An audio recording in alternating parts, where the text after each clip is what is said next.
Huwebes na po yung ating gawain sa lupan. At yung mga ibig pong sumuporta ay very welcome po kayo. Very welcome po kayo para matulungan natin po yung ating mga kapatid sa lupan, yung ating pong gawain doon, o sa ating anak natin yung lupan. Kaya kung ibig po ninyong sumuporta ay magpunta naman po kayo doon. Ito po yung alas 5 ng hapon sa darating po na Huwebes. Now, sinunod na po sa aklat ng Romans chapter 12. Romans chapter 12.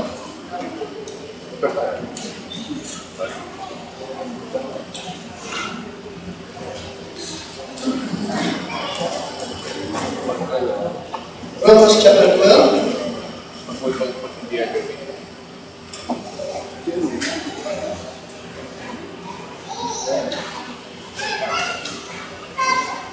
Romans chapter 12.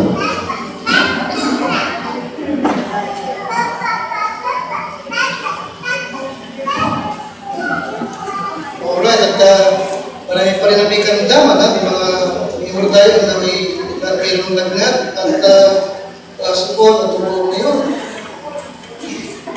Kaya hindi sila makakapag-Christmas, hindi sila lagnatits po. Pari niyo po, nasa na po yung magsigarin. Alright, Romans chapter 12, at nandiyan na po kayo? Romans 12, at sabi niyo po ako sa ating mensahe ngayon, at kayo po'y alalayan ko at dadahan-dahanin ko po yung ating lesson, ating mensahe.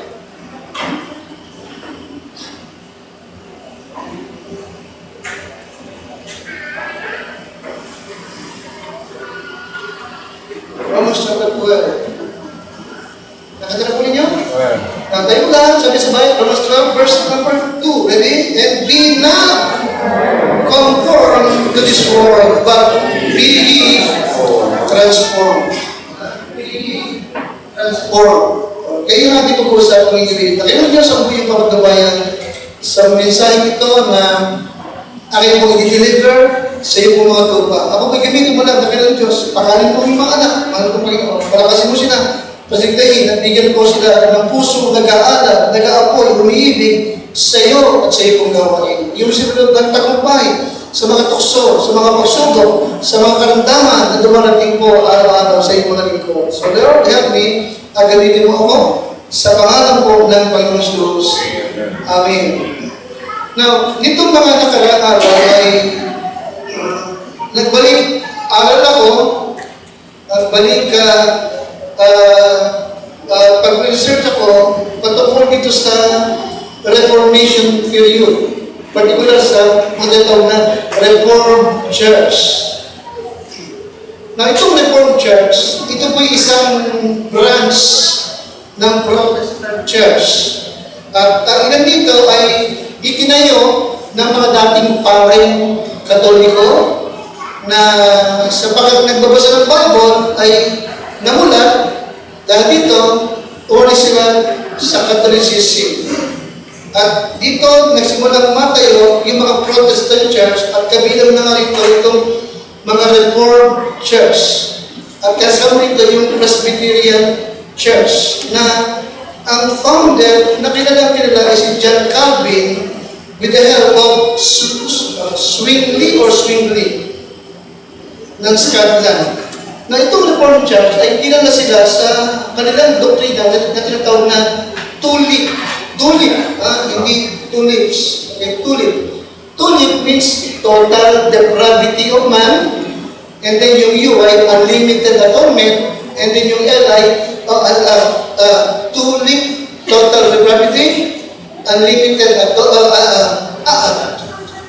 unconditional. T is total depravity, U is unconditional election, L is limited atonement, I is irresistible grace, and P is perseverance of the saints. No? Now, Lord, itong grupong ito ay naniniwala sila na before the foundation of the world, ang Diyos ay pumili na nagliligtas at nang hindi liligtas. Okay? Now, nag-preach sila about salvation by grace alone. Okay? In Christ alone. By faith alone.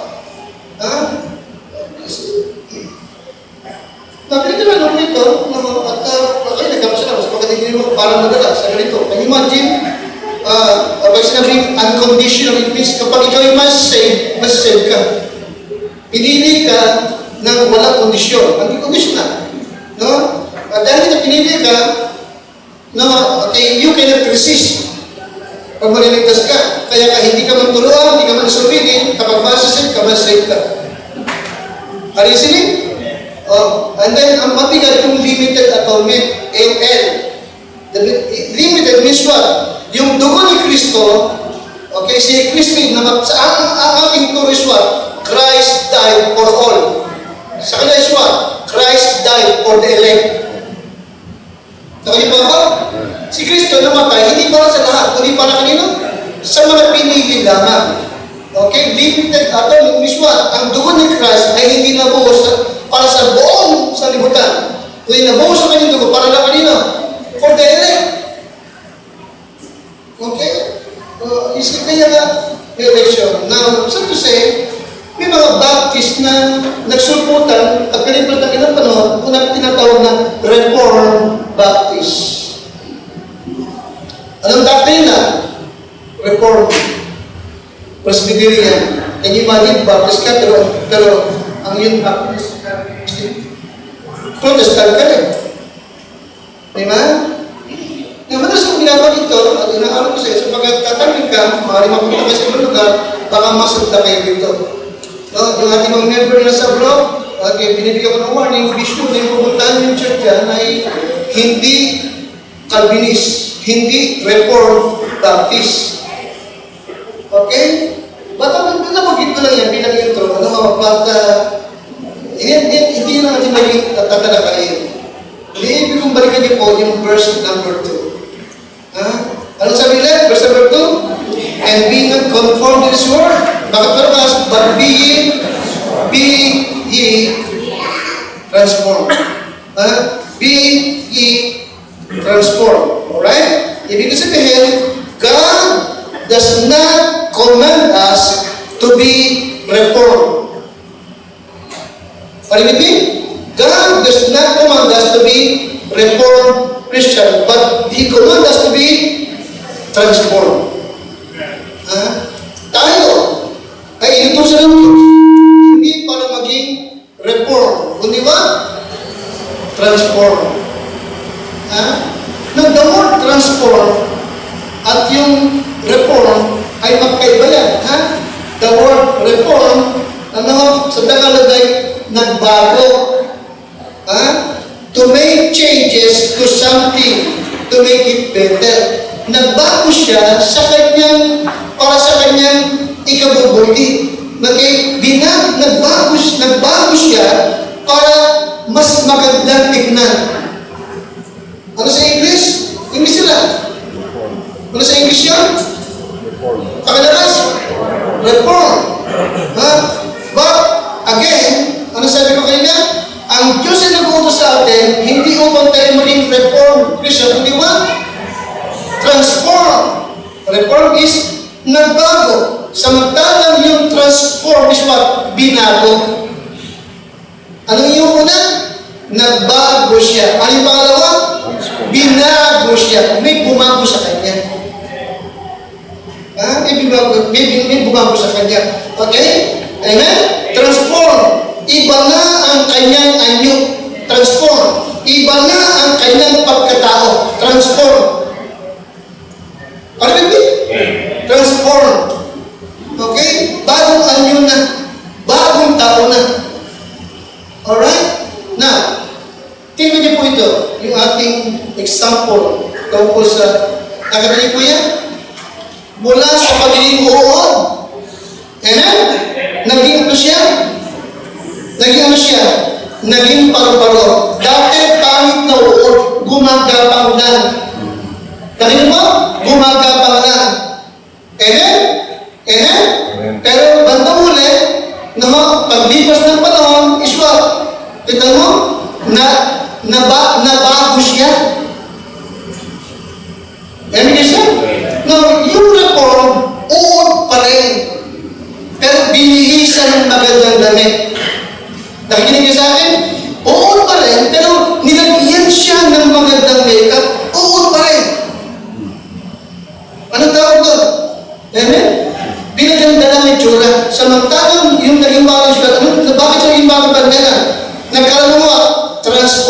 transformation.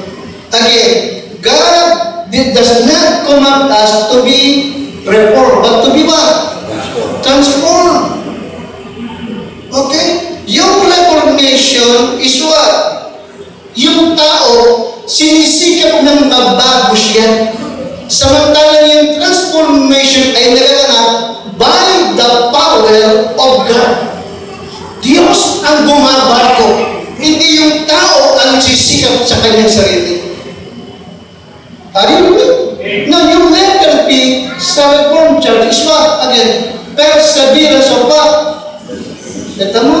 Yung saints, yung Christian ang what? Nagpe-persevere, nagsisikap. Pero sa atin, natutunan natin, hindi ako ang nagpe-persevere, kundi si Kristo ang gumagawa sa akin. Nakapagtitiis ako, what? But sa pag si Christ in me, worketh in me. Amen? Kung sa ating sarili lang, nahirap tayong magbago. Kung sa ating sarili lang, hindi tayo parang magtagamay sa mga tukso, problema, pagsubok na dumarating. But thank God, Christ in me, worketh in me.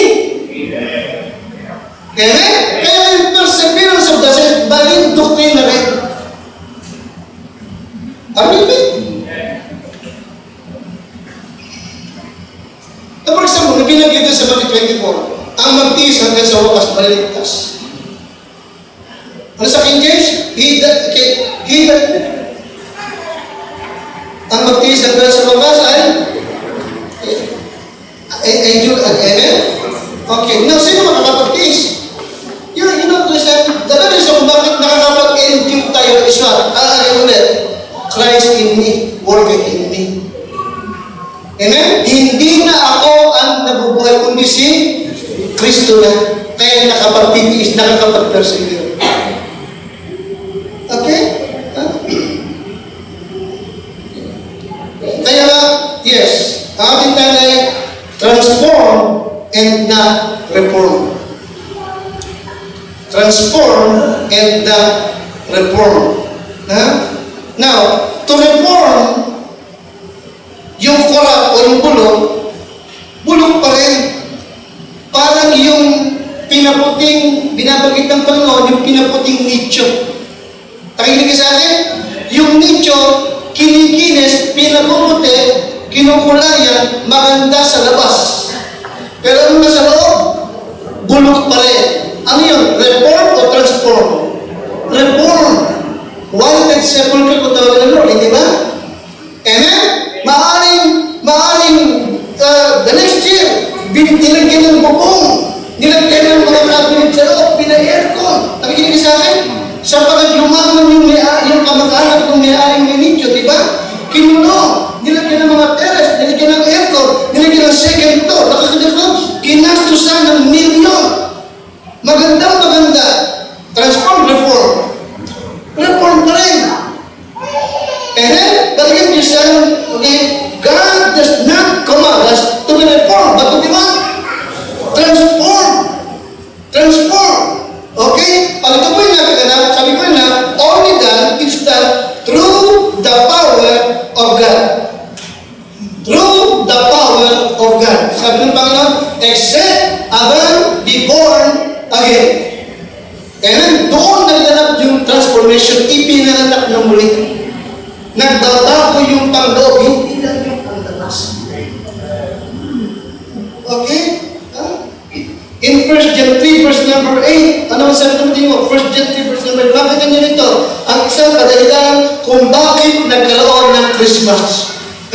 Bakit dumating ang Messiah? Ano ang dahilan ng kanyang pagpunito? Ano ang dahilan ng kanyang pagkakatawang tao? Ano ang dahilan ng kanyang pagkasagdak doon sa sabstaban nung gabi ngayon? 1 John 3 and number 8.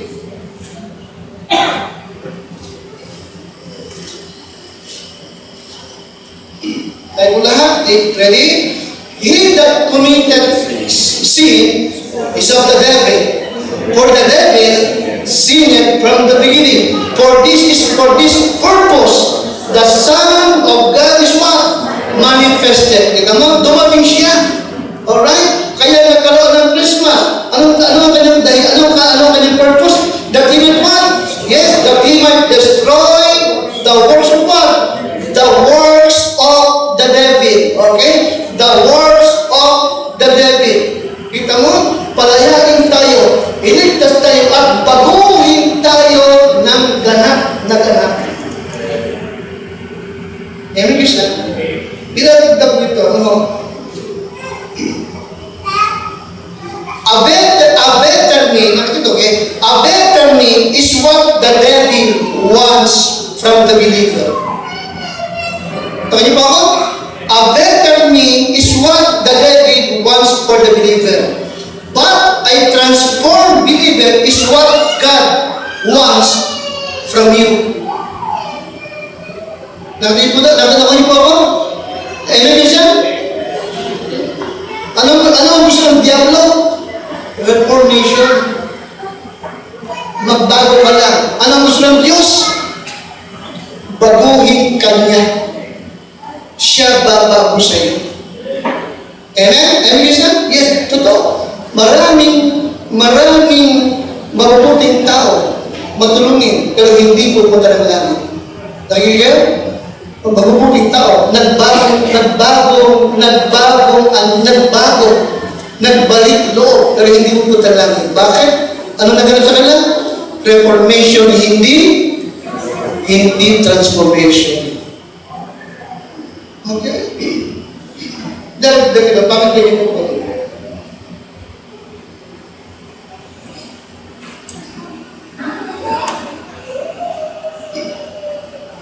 Nabasa ko ito sa isang article. Dito tayo nag-iingat na mabuti. Kami niya. Okay. Ang question niya sa mga church, is your church focusing more on encouraging the people to do good deeds? Ang church mo ba ay isang church na ini-encourage lang ang mga tao na gumawa ng kabutihan? Pakari lang may hirap, protektahan ng environment. Nakinig ka sa akin? Tumulong sa nangangailangan? Or teaching them how to be saved? Nakinig po ako daw? Okay? Because many churches are not telling people how to be saved. They are telling people to do good. Okay? To feed the poor, to visit the sick, to do social work, to protect environment. Now, hindi ito masama. But if you are saved, yes, gawin mo yan. But that is not the gospel. Amen, isa? Hindi tayo itinayo ng Panginoon para gumawa lamang ng mabuti. But what? But ano? To preach the gospel, to teach people how to be saved. Amen, isa? Amen? Sabi niya, if you do that, go on church with ganyan ang ginagawa. But you do not preach the gospel, okay? All you are doing is making the world a better place to go to hell. Naintindihan niyo ba yan? Naintindihan niyo ba yan?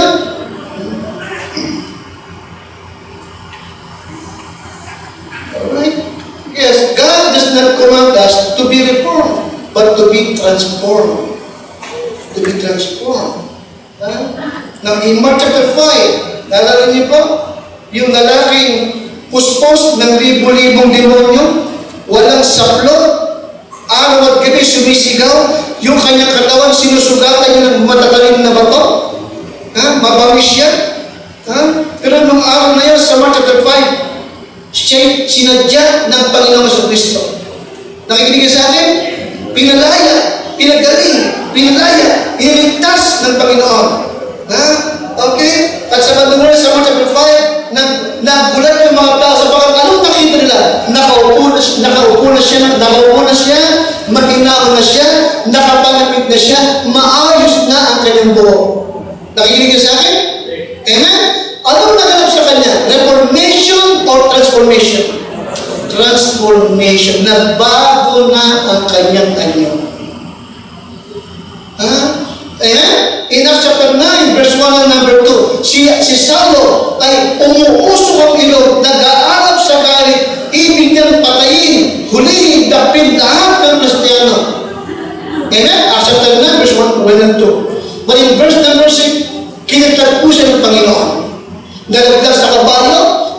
kanyang pagbago, hindi na siya nakakita. In Acts 9:6, ano sabi ni Pablo? Lord, what wilt thou have me to do? Amen? Yung Kristo na dati kanyang inuusik, tinawag na kanyang Panginoon. At nagtanong siya sa Lord, ano ba ang ibig mong gawin mo? Amen? Amen? And notice verse number, and sunod na talata, ano nangyari? Pagkalipas ka naman ng meron niyang 3 araw, yung Kristong dati kanyang inuusig ngayon, ipinangangaral na niya. Nakikinig sa akin? Ipinangangaral na niya. At kanyang pinatutunay si Jesus, siya ang Kristo, siya ang Messiah, ang tagapagligtas. Ano naganap sa kanya? Reformation or transformation? Transformation. Guys, listen. God commands us to be transformed. God does not want you to be a better you, but what? To be what? Transformed. Bagong ka na. Okay? Now, ngayon, pag-uusapan ko, okay, paano ito nangyayari? Paano nagaganap yung transformation? Okay? Number 1, balikan niyo po yung Romans chapter 12 and verse number 1. And number 1, yes. Okay, you must present your body. Okay, upang maganap, no? Yung talagang pagiging bagong ganap, bagong tao sa iyo. Ano number 1 kailangan? You must what? Number 1, you must present your body to Christ. Present your body to Christ. Okay? Ihandog mo ang sarili mo sa Kanya bilang sakripisyo. In Mark chapter 5, notice verse number 19. Hindi niyo po yung naganap sa kayo. Okay, yes, naligtas po siya. Naligtas po siya. No? Yung libo-libong demonyo, pinaalis ni Kristo sa kanyang katawan at pinalipad doon sa mga baboy. Alright? But notice verse number 18. Tayo lahat. 18 na lang. And when he was come into the ship, si Jesus, ano po? Pasakay na ang Panginoon sa bangka. Pakalakas, he that had been possessed with the devil, swab, pray, nakiusap siya na siya'y isama na ng Panginoon. Nakatay mo ba? Anong kanyang pakiusap kay Jesus? Lord, isama mo na ako. Anong pinapahiwatig? Yun, number 1. Kanyang inoper, kanyang inihandog yung kanyang sarili kay Kristo. Ito ang dito kung bakit tayo bilang Bible Baptist, every time na ganun preaching, naging invitation tayo. Nakikinig kayo? May invitation tayo na hindi na ginagawa ng iba. Bakit may invitation ng kailan? Because God commanded us to be what? To be transformed and not reformed, but what? Transformed. At ang transformation na nagaganap kapag yung naligtas is what? Natututong what? Maghandog ng kanyang sarili kay Kristo. Are you listening? Maghandog ng kanyang sarili kay Kristo. Okay? The question, tingin po, ang isang Kristiyano na transform, no, hindi po siya para mabalisa o mag-alabot changing. No? Hindi para ikabalisa o ikahiya kung ano man pagkabagong maghanap sa kanya sa panglabas. Okay? Bakit? Sapagat kanyang naunawa na yung kanyang sarili ay hindi na kanyang pag-aari, kundi kay Kristo na siya. Amen? Hindi nakakatakot yun eh. Kung parang nakakatakot, ibang palamaganda, baka isa lang ang nagganap, hindi siya talaga nasave. Walang transformation, kundi reformation lang ang nangyari sa kanya. Amen, Kristo? Thank you, sir. Naalala niyo sa ng Panginoon? Ang demonyo, kapag umalis sa katawan ng tao, naglalakad siya sa mainit na lugar. Napasin mo dali. Napasin, di ba? Napasin niyo ba yan? Ang demonyo, pag lumpas sa isang tao, naglalakad siya sa napakainit na lugar. Hindi siya mapalagay. At kanyang dahil ito, muli niyang tatanawin yung kanyang pinaggalingan malinis, maaliwalas yung kanyang pinanggalingan. Dahil dito, babalik siya muli doon, pero bago siya bumalik, ano mo na? Magsasama pa siya na 7 demonyong mas masahol pa, masama sa kanya. Kawalin ba ako? Yun ang tao na ang naganap sa kanya ay what? Hindi transformation, kundi what? Reformation. Siya sariling gawa lang niya, pagbabalik loob. Samantalang yung transformation is what? Hiwaga, misteryo, milagrong gawa ng Diyos sa taong tumanggap kay Kristo. Ano siya? Amen? Kaya yung ating trabaho talaga, kapatid, yung ating trabaho talaga ginagawa, hindi ito kaya natin sa sarili na kasalanan natin, hindi. Natuloy kung bakit tayo naging pinaalala na kailangan natin ng tulong ng Diyos, kailangan natin ng power ng Diyos, kailangan natin ng kapuspusan ng Holy Spirit sa ating buhay. Para magawa natin ito. Para ang ating makita ay hindi reformation o diba, transformation ng taong natutuwa natin. You must present your body to Christ bilang living sacrifice. To present your body to God bilang buhay na sakripisyo is to be willing, nakikita nyo? Is to be willing to change. Willing to change anything on the outside. Na maaring maging kadahilanan lamang para hindi tayo maging kagamit-gamit sa Diyos. Hebrews chapter 12 verse number 1. In Hebrews 12:1, tayo ay tinulungan ng Panginoon na tinikuran ng kasalanan. At atin din naman na bitawan na yung mga nakabibigat lamang sa atin. Nakatay po, iba yung sin, iba yung weight. May mga bagay sa buhay natin na talagang kasalanan. Pero may mga bagay sa atin na hindi naman kasalanan masasabi, pero nakabibigat lamang pabigat lamang para hindi ka magamit ng Diyos. Amen ba siya? Amen? For example,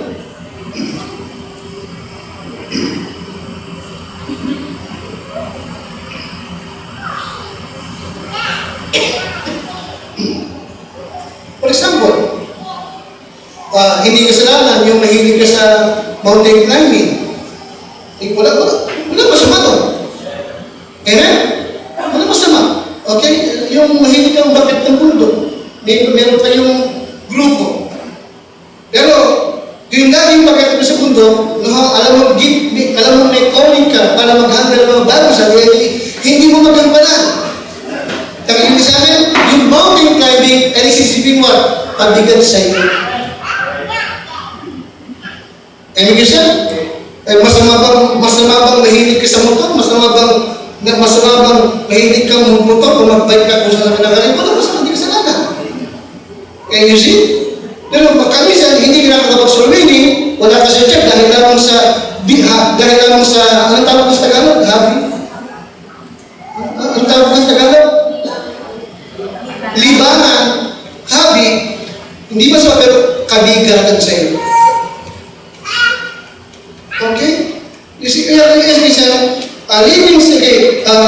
to present your body bilang sakripisyo is to be willing to change anything. Okay? O talikuran ang mga bagay na nakabibigat lamang para hindi ka magamit ng Diyos.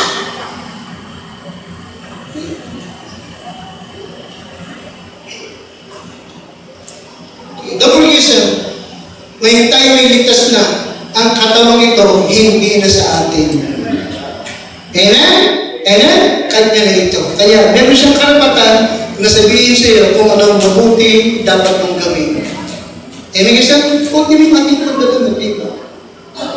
Yung pagdadamit natin, kilos natin, itsura natin, merong right ng Lord para sabihin niya kung anong dapat natin gawin at ayusin sa ating buhay. Amen? Amen? Ligtas na. Pero ibig niya talagang maging bagong ganap ka. Magkaroon ka ng transformation, hindi lang basta reformation. Secondly, you must be willing to stop conforming to the world. Una, alin number one? Alin number one? Okay? Na dapat magana para talaga ang nakita is transformed. Alin number one? Present your body to Christ. Alin pangalawa? Be willing to stop conforming to the world. Be willing to stop conforming to the world. Huwag ka lang makiayon sa sanlibutan ito. Ano siya? Huwag mo maging pamantayan. No? Okay, ang sinasabi ng sanlibutan. Kundi ang maging pamantayan sa mga iswa, the Word of God. The Word of God. Hindi yung mga tao sa labas, but the Word of God. Ang magsilbing standard ng iyong buhay. Okay? Take a Christian, you will never be transformed until you live a life of separation from the world. Pakibasa ka ng malakas, you will never be transformed until you what? You live a life of what? Separation from the world. Kaya yung binabagay sa inyo, garanti sabi nito, maraming mga churches, hindi na ma-Christian separation niya sapagkat pumapalag ang marami.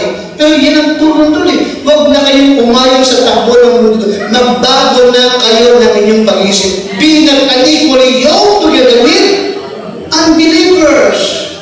Amen? Ano pa sabi Lord? Come out from among them and be ye separate. Sino magsabi? Save the Lord. Ang Lord ang nagsabi. Come out. Be ye separate. Bakit? Sabagat ang ibig nyo makita is what? Transformed believers. Hindi reform. But what? Transform. Amen? Hindi na caterpillar. Kundi what? Anong ibig siya? Caterpillar ka? Butterfly. Amen? Butterfly. Butter na lumilipad. Amen siya? Tinag-ibig na sa akin.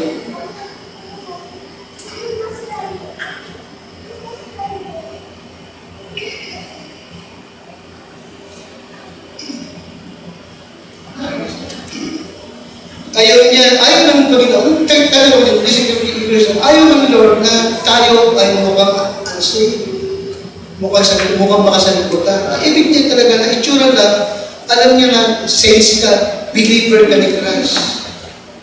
Amen? Amen ka siya?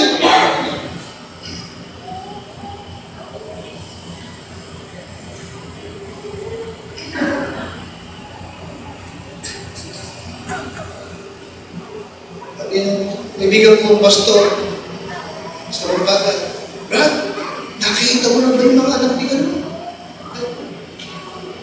Ay, sino yun? Binanggit niya yung dating pastor nasa Amerika, nasa abroad na. Ito yung mga anak. Dito pinanganak, pero dinula sa abroad. Bakit? Yung mga anak, puta.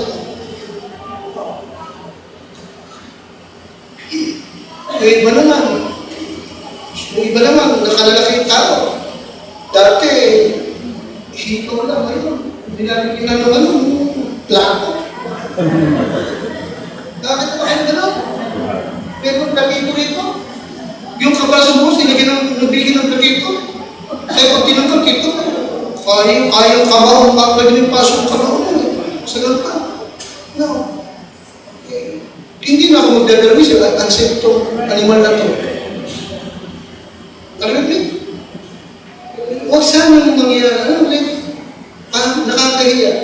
Kapag ka sa isang Baptist church, may mga gantong young people na lumaki sa church, pero nag-itsura ang unsafe.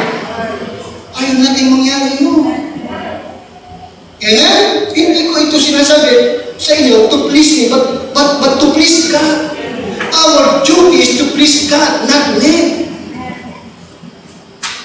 Amen?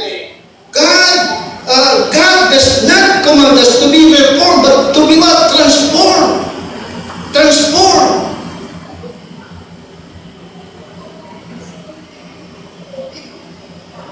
Ayun ang Lord, na tayo mukhang ang sanlibutan. Ayaw ng Lord na tayo may itsura ng sanlibutan. Ayaw ng Lord na kapag ka napalayo ka, ang hanap mo'y church, Baptist Church, pero mukhang sanlibutan din. Tignan niyo po, yung mga uso church niyo. Bagamat ito'y pinakikita ko, pero talagang inuulit-ulit ko. Okay? Now, yan ba'y rock concert o church? Church yan.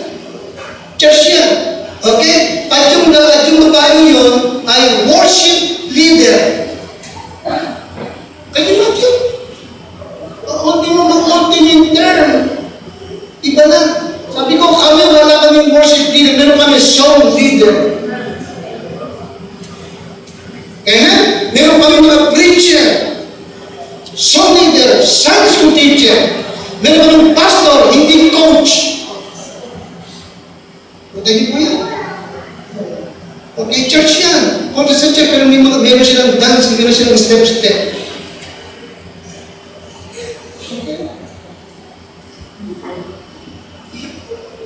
Kaya nga, upang maganap ng transformation, ano kailangan number 2? You must be willing to stop conforming to the world. And to the world's standards. Okay? Hindi tayo aayos sa lugar. Hindi hanap mo na yung hanap, hindi natin para ibigay ko yung hanap ng tao. Hindi ang ating hanap is hanapin, alamin kung ano ang gusto ng Diyos, hindi ng tao.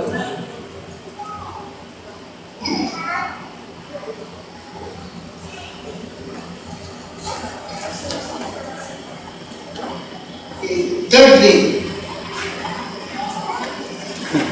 you must be willing to endure the transformation. You must be willing to endure the transformation process. Upang maganap yung transformation sa inyo. Nakita nyo kanina, di ba? Una, uod siya. Sumunod, ano sumunod? Pupa ba yung pupa? Amen? Amen? Sunod ay nasa uko na siya. Sunod, butterfly na siya. May process, di ba? May process. Ganun din. Sabi ng Bible, ang sino mang nakay Kristo ay bago ng dinala. Yung mga dating bagay na nagsilipas na. Kaya yun? Ang ginamit na sila ay nagsilipas na. Sa King James is what, if any man be in Christ, he is a new creature. All things are passed away. May process. Hindi instant. Uti-uting nagaganap ang pagbabago. Maliwanag ba? Ngayon, sa uti-uting pagbabago, may mga bagay talaga na you must be willing to endure. May mga bagay ka talagang pagkitiisan. Ano yan? Halimbawa, sa pag-uti-uting ng pagbabago, magtitiis ka. Ang mga dati mong barkada, pagtatawanan ka. Aasarin ka. At lalayo ka. But you must be willing to what? To endure. Amen? Amen? At kasama rin dito, madalas minsan na maaaring pagsabihan ka ng Sunday school teacher. Nakikinig ka, reviewin ka. Magtamo ka ba? Bakit ganyan ang ugali mo? Hindi na dapat yan. Nakikinig ka sa akin? Makikibaw yung pastor, minsan napagalitan ka. Yung pastor, minsan nag-preach ka talagang ikaw ang natamaan. Nakikinig kayo? Kasama yan doon sa proseso ng transformation. Kaya nag-preach na? Kasama yan. Na yung caterpillar, dati-dati, di ba, gapang siya ng gapang. Nakikinig ka sa akin? Nakikinig kayo? Pero bigla na lang, dumating yung time na nasa loob na siya ng uwa. Ano yun? Kukulot, pupa. Diba? Pupa. Amen? Amen? Naroon siya. Nakakulong siya doon. Nakikinig kayo? Nakakulong siya dati, malaya siya, may nakakulong na siya. You follow me? Amen? Kailangan niya magtisto sa loob ng pupa na yun. At sa araw yung pupa na yun is what? Bubuka at lalabas ngayon yung magandang paru-paro. Nag-transform siya mula sa pagiging ngayon isang maganda na siyang paru-paro. Ganun din sa ating Christian. Okay? But you must be willing to what? Nakalakas? Be willing to what? To endure. To endure.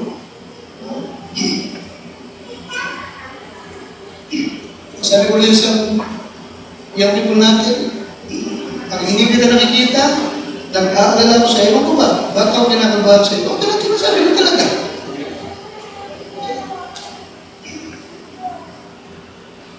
Kaya yung mga wife, pinipilan ko lang.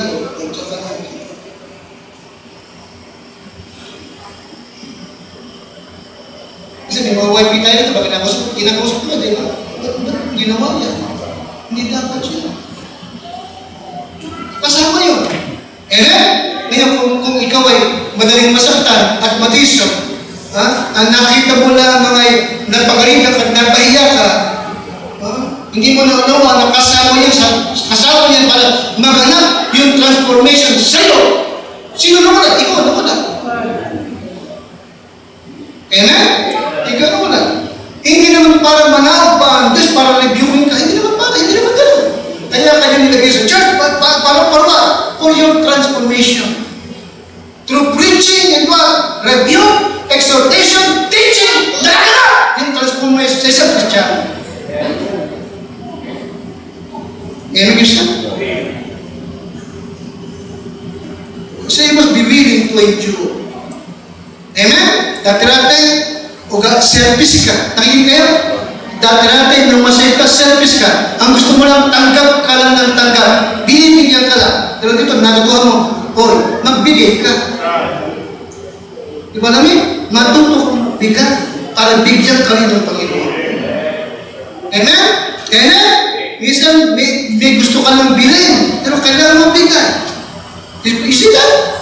So, matuto ko yung magtitis ka ngayon sa iyong sarili para makapagkaroon ka. You see? Kaya you must be willing to endure the transformation process if you are to be what? Transformed. Amen? Hindi mo dati mga magdalasin, dati na inigaligod, dati mga magsusuka. Amen ka siya? Sila talaga makakapag-testimony. Hindi naging madali. Tama? Yung namatay ko nila, yung kanilang bisyo. Amen? But thank God, by the grace of God, naroon yung willingness. Tama? Naroon yung paggawa ng Diyos sa kanilang buhay. Nagbago sila. Nagbagong anyo. Amen? Naganap yung transformation. Naganap yung transformation na kung sa tao lang, hindi mangyayari, mahirap mangyari. But by the grace of God, nangyayari sa kanila. Amen? Amen? Yung reformation, again, walang mangyayari ito. Okay, alam niyo yung tinatawag na hibernation? Yung hibernation, ito yung nagaganap sa mga oso. Sa mga oso na carnivore sila, di ba? Kumakain sila ng karne, kumakain sila ng mga hayop, kumakain sila. No? Now, alam nila pag parating na yung winter, kakain sila ng marami, ng mga hayop sa paligid, at tapos doon, pupunta na sila doon sa lugar nila. Habang nag-iislo pa. At during winter, yung oso niya, tulog lang sila. Nakikinig sa akin? Tulog lang sila. Tulog lang. Kung yung winter ay what? 3 months naman. 3 months yung winter, 3 months sila tulog, 3 months sila hindi kumakain. Nakikinig ka sa akin?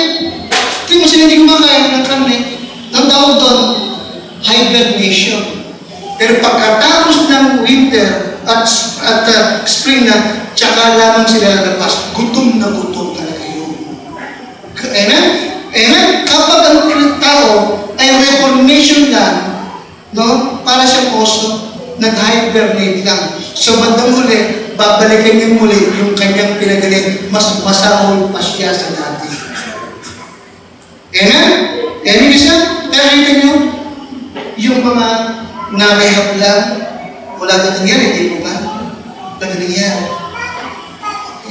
Pero salamat, may Diyos na gumagawa sa atin. Amen? May Diyos na gumawa sa atin, na gumagawa sa atin. Ha? May Diyos na nagkatawang tao. Ha? Ipinanganak ko sa Sabat. Anong dahilan? Para lamang mabayubay sa puso ang bayaran ng ating kasalanan. Amen? Tumupos sa atin, nagligtas sa atin, at nagbigay sa atin ng bagong buhay. Amen, Christian? Amen? Kaya you must be willing to endure. Okay? The transformation process.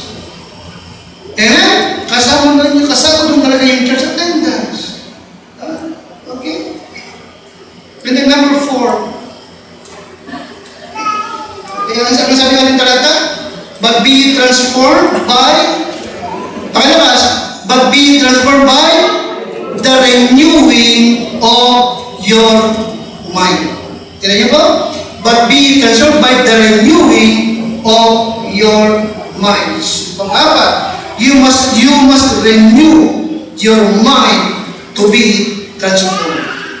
Pakibasa lang ng malakas, you must what? You must renew your mind to be transformed. Parang yung lisensya expired na. Kayo ka sa akin, nire-renew mo. Pinapalta ng bago. Tayo naman, ano yung ating nire-renew? Yung ating mind.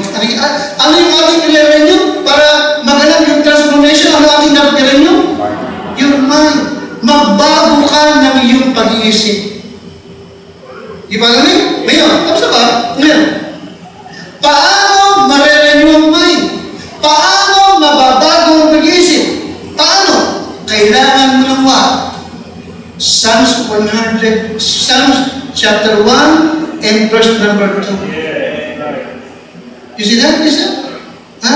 Yung masamang mind, yung masamang mga bagay na nasa mind, palitan mo ng what? Ng truth, ng pure word of God. Walang ibang makapagbabago ng iyong mind, maliban lamang sa salita ng Diyos.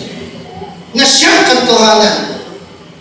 Ha? In Psalms 119, verse number 9. Pakalabas po. Psalms 119 and verse number 9.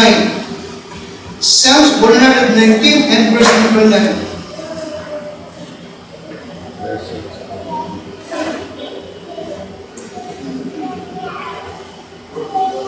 Pakalayin po. Pakilabas nga po. Ayan. Where without shall a young man cleanse his way by taking what? By taking his hairdo according to thy word. Nakita mo? Sa paanong paraan lilinisin ng isang kabataan yung kanyang buhay. Paano? Ha? By what? By taking sa pakikinig at pagbubulay-bulay ng mga salita. Anong salita? Salita ng Diyos. Okay? In Psalm chapter 1 verse number 2, but his delight is in the law of the Lord, and in his law that he meditate day and night. Okay? Verse number 11, pakalabas nga. Thy word have I hid in my heart, that I might not sin against thee. Huh? Okay? Verse number 15, kaya na, I will meditate. I will meditate in thy presence and have respect unto thy ways. I will delight myself in thy what? In thy statutes. I will not forget thy word. Yan ang aming paraan. Ha? Para maganap yung transformation sa ating buhay. You must renew your mind. Alam niyo simple siya? Magbago ka na ng iyong pag-iisip. Huwag kang masyadong matayo mag-isip.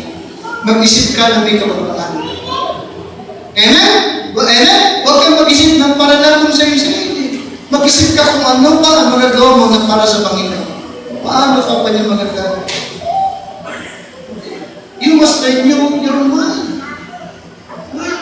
God's Word, God's Word is the only thing that can change your mind. Are you with me? Ang sabi ko, God's Word is the only thing that what? Yes, na makapagbabago ng iyong pag-iisip. Nakunin niyo po ito.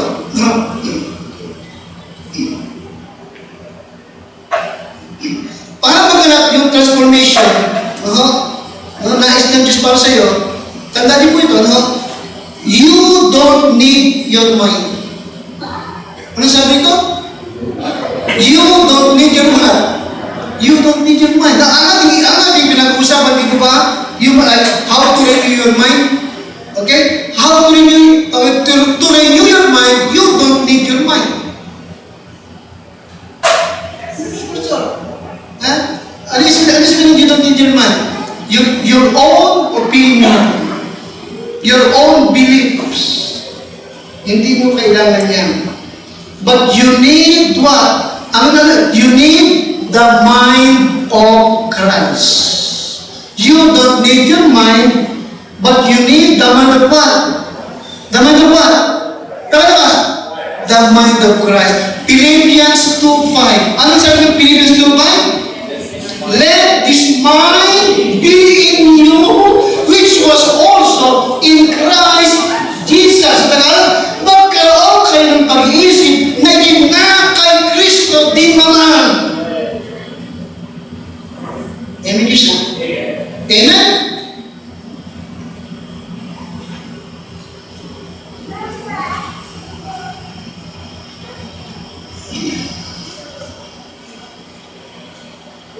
Alam ko si Pastor Michael Nariso.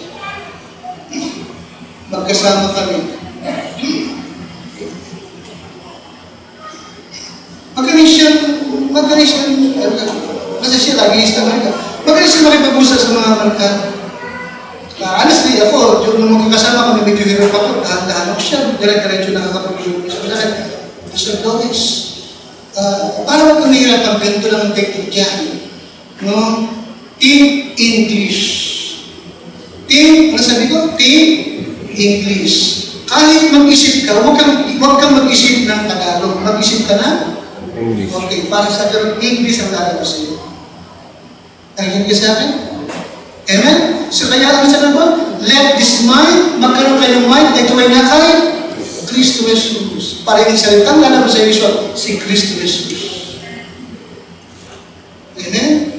Amen, Christian? No, Christian? No? God does not command us to be reformed, but to be what? Transformed. Ibig niyang maging patotoo tayo ng kanyang ebanghelyo. Tayo yung pinakang obra mister ng Panginoon. Nakikita kayo? Anong sabi ni Pablo?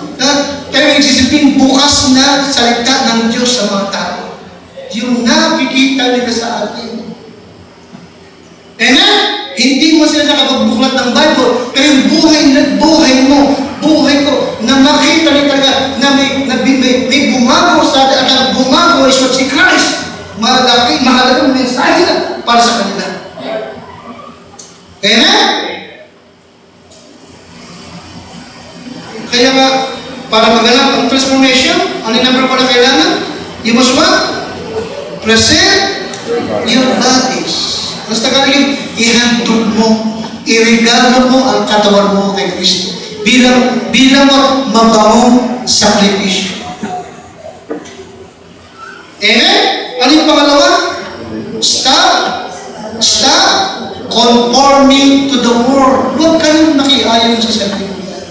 Maliwanag ba? Huwag ka nang umayon sa kanila. Huwag mo na silang sundan, tularan yung ginagawa mo. Makita nilang iba ka na talaga. Amen, Christian? Amen? Makita nilang iba ka na talaga. Okay? Be willing to stop conforming to the world. Okay, ano yung pangatlo? Be willing to what? Be willing to endure.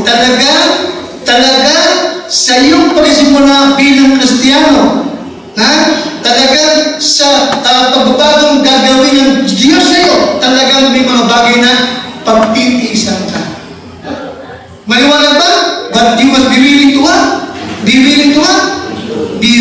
need to endure. Habang dumadaan ka sa transformation process para maging ganap na ba. Amen is that? Be willing to endure. Okay? And pangulan, you must what? You must renew your mind. Tapos na ako. Paano mababago yung mag-iisip? Anong paraan para magkaroon bagong isip? Anong paraan? Anong ating kailangan? The Word of God. The Word of God. Amen? Read the book. Read the Bible. At ito yung bulay-bulay mo lagi. Amen, isa? Ito yung lagi mong bulay-bulay ang mga salita ng Diyos. Okay? Kaya, alam niyo, malaking bagay din yung roll the verse. Malaking bagay din. Okay? Nagpa-progress yung mga talata na lumalago ka sa kaalaman. Malaking bagay yun. Naging mo ka sa akin? Malaking bagay yun. Na binabasa mo lahat, yung Bible mo, ginuguhin ka yung mga talatang gusto mo. Maliwanag ba? Kailangan mo yan. Okay? To renew your mind para maging transform ka talaga. Okay? Ayun lang.